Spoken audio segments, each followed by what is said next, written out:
Okay, അപ്പോൾ നമ്മൾ ഇന്നത്തെ വീഡിയോ ഒരു പി സി ബിൽഡ് വീഡിയോ ആണ്. നമുക്ക് 20,000 രൂപയ്ക്ക് താഴെ ബിൽഡ് ചെയ്യാൻ പറ്റിയ ഒരു ഗെയിമിംഗ് പി സി ആണ് ഇന്നത്തെ വീഡിയോയിൽ നോക്കുന്നത്. അപ്പോൾ ഇതൊരു AMD based P C build ആണ്. അപ്പോൾ നിങ്ങൾക്ക് Intel based P C build വേണമെന്നുണ്ടെങ്കിൽ നിങ്ങൾ താഴെ കമൻറ്റ് ചെയ്യുക. നമ്മൾ അടുത്തൊരു വീഡിയോയിൽ Intel based P C build information പറയുന്നതായിരിക്കും. അപ്പോൾ ഈ ഒരു പി സി ബിൽഡിൽ പറയുന്ന എല്ലാ പ്രൈസും ഇന്ത്യയിലെ കറണ്ട് മാർക്കറ്റിൽ നിന്ന് എടുത്തിട്ടുള്ള പ്രൈസ് തന്നെയാണ്. നമ്മുടെ കേരളത്തിലും ഈ ഒരു പ്രൈസ് തന്നെയായിരിക്കും വരുന്നത്.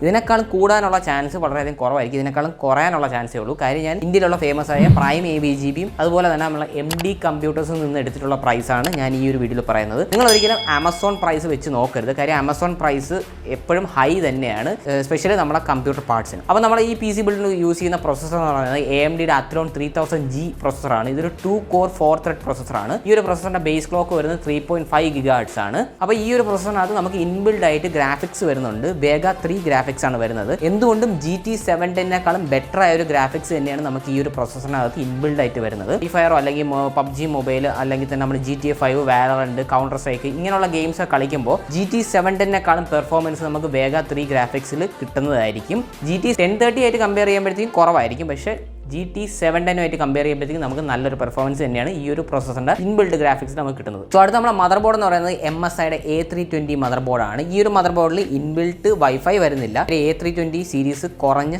ഇതിലുള്ള മദർ ബോർഡാണ്. പക്ഷേ നമുക്ക് ഈ ഒരു പ്രൊസസ്സറിന് സഫീഷ്യന്റ് ആയ ഒരു മദർ ബോർഡ് തന്നെയാണ്. പക്ഷേ ഈ ഒരു മദർ ബോർഡ് നമ്മൾ ചൂസ് ചെയ്യാനുള്ള കാര്യം എന്ന് വെച്ചാൽ നമുക്ക് M.2 SSD സ്ലോട്ട് വരുന്നുണ്ട്. അതായത് നമ്മളെ SSD ഗ്രേഡ് ആയിട്ടുള്ള വേർഷനാണ് NVMe എന്ന് പറയുന്നത്. SSDയെക്കാളും കുറച്ചുകൂടെ ഫാസ്റ്റ് ആണ്. അപ്പോൾ ആ ഒരു സ്ലോട്ട് നമുക്ക് ഇതിനകത്ത് വരും. അതുപോലെ തന്നെ നമുക്ക് 2 RAM സ്ലോട്ട് കൂടി വരുന്നുണ്ട്. DDR4ന്റെ 2 RAM സ്ലോട്ട് വരുന്നുണ്ട്. സ്റ്റോറേജ് നോക്കുകയാണെങ്കിൽ നമുക്ക് M.2 NVMe സ്റ്റോറേജ് ആണ് ഇവിടെ സെലക്ട് ചെയ്തിരിക്കുന്നത്. 256 GB ADATയുടെ S5 എന്ന് പറയുന്ന സ്റ്റോറേജ് ആണ് യൂസ് ചെയ്തിരിക്കുന്നത്. ഇത് SSDയെക്കാളും എന്തുകൊണ്ട് ഫാസ്റ്റ് ആണ്. നമുക്ക് നോർമൽ SSDയിൽ 500 MB വരെ സ്പീഡ് കിട്ടത്തുള്ളൂ. പക്ഷേ നമുക്ക് NVMe SSDയിൽ 1000-1000ന് മുകളിൽ സ്പീഡാണ് കിട്ടുന്നത്. അപ്പോൾ എന്തുകൊണ്ടും ബൂട്ട് സ്പീഡും റീഡ് ആൻഡ് റൈറ്റ് സ്പീഡും ഫാസ്റ്റ് ആയിരിക്കും. ഗെയിം ലോഡ് ആവുന്ന സ്പീഡും വളരെയധികം ഫാസ്റ്റ് ആയിരിക്കും. ഇപ്പോഴത്തെ പ്രൈസ് വെച്ച് നോക്കുമ്പോൾ നമുക്ക് SSDയും NVMe ഏകദേശമൊക്കെ ഒരേ പ്രൈസ് തന്നെയാണ് കിട്ടുന്നത്. അതുകൊണ്ട് എന്തുകൊണ്ടും ബെറ്റർ NVMe എടുക്കുന്നതായിരിക്കും. കുറച്ചുകൂടെ ഫ്യൂച്ചർ പ്രൂഫ് ആയിരിക്കും. അപ്പോൾ 256 GB NVMe നമുക്ക് സഫീഷ്യന്റ് ആയിരിക്കില്ല നമുക്ക് ഗെയിംസ് കളിക്കാനായിട്ട്. എന്തുകൊണ്ടും നമുക്കൊരു SSD അല്ലെങ്കിൽ നമുക്കൊരു ഹാർഡ് ഡിസ്ക് വേണ്ടി വരും. പക്ഷേ SSD കുറച്ചുകൂടെ കോസ്റ്റ് കൂടുതലായതുകൊണ്ട് നമുക്ക് ഹാർഡ് ഡിസ്ക് ചൂസ് ചെയ്യാനേ പറ്റത്തുള്ളൂ. അപ്പോൾ നമ്മളുടെ 1 TBയുടെ Seagate Barracuda ഹാർഡ് ഡിസ്ക് ആണ് ചൂസ് ചെയ്തിരിക്കുന്നത്. അത്യാവശ്യം നല്ല സ്പീഡ്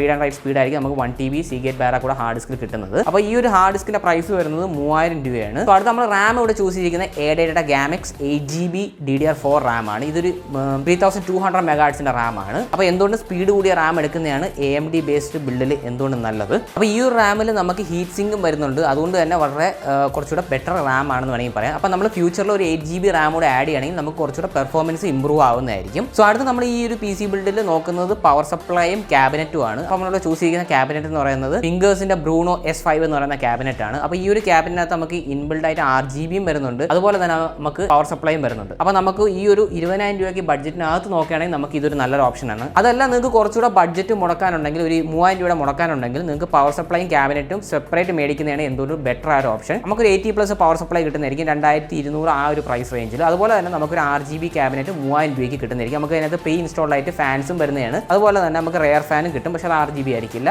അതായത് നമ്മൾ ചിപ്ട്രോണിക്സിന്റെ ZX1000 എന്ന് പറയുന്ന ക്യാബിനറ്റിനകത്ത് നമുക്ക് പ്രീ ഇൻസ്റ്റാൾഡ് ആയിട്ട് ഫാൻസ് കിട്ടുന്നതാണ്. RGB ഫാൻ കിട്ടുന്നതാണ്. അപ്പോൾ നമുക്ക് നല്ലൊരു എയർ ഫ്ലോയും കിട്ടുന്നതാണ്. അപ്പോൾ നിങ്ങൾക്ക് RGB വേണമെന്നുണ്ടെങ്കിൽ നിങ്ങൾക്ക് അത് ഇൻക്ലൂഡ് ചെയ്യാനും നല്ലൊരു ഓപ്ഷനാണ്. അപ്പോൾ ഈ ഒരു PC ബിൽഡിന്റെ ഏറ്റവും വലിയ പ്രത്യേകത വെച്ചാൽ നമുക്ക് ഫ്യൂച്ചറിൽ അപ്ഗ്രേഡ് ചെയ്യണമെങ്കിൽ നല്ലൊരു ഓപ്ഷൻ ഉണ്ട്. അതായത് നമുക്ക് റൈസറിന്റെ 3200G പ്രൊസസ്സർ അപ്ഗ്രേഡ് ചെയ്യണമെങ്കിൽ അപ്ഗ്രേഡ് ചെയ്യാം ഈ ഒരു മദർ ബോർഡിൽ. അതുപോലെ തന്നെ റൈസറിന്റെ 3400G എന്ന് പറയുന്ന പ്രൊസസ്സറും നമുക്ക് ഈ ഒരു മദർ ബോർഡിൽ സൂട്ടബിൾ ആയിരിക്കും. അപ്പോൾ നമുക്ക് അതിനോടൊപ്പം തന്നെ ഒരു 8GB റാമോട് ആഡ് ചെയ്യണമെങ്കിൽ നമുക്കൊരു 50% പെർഫോമൻസ് കൂടുതൽ കിട്ടുന്നതായിരിക്കും. അപ്പോൾ നമുക്ക് ലൈറ്റ് എഡിറ്റിംഗ് ചെയ്യണമെങ്കിൽ ചെയ്യാം. അതുപോലെ തന്നെ ചെറിയ രീതിക്കുള്ള സ്ട്രീമിംഗ് ഒക്കെ ചെയ്യണമെങ്കിലും ആ ഒരു അപ്ഗ്രേഡിലൂടെ നമുക്ക് ചെയ്യാൻ സാധിക്കും. അപ്പോൾ ഈ ഒരു വീഡിയോ നിങ്ങൾക്ക് ഇഷ്ടപ്പെട്ടാണെങ്കിൽ നിങ്ങൾ തീർച്ചയായിട്ടും ലൈക്ക് അടിക്കുക.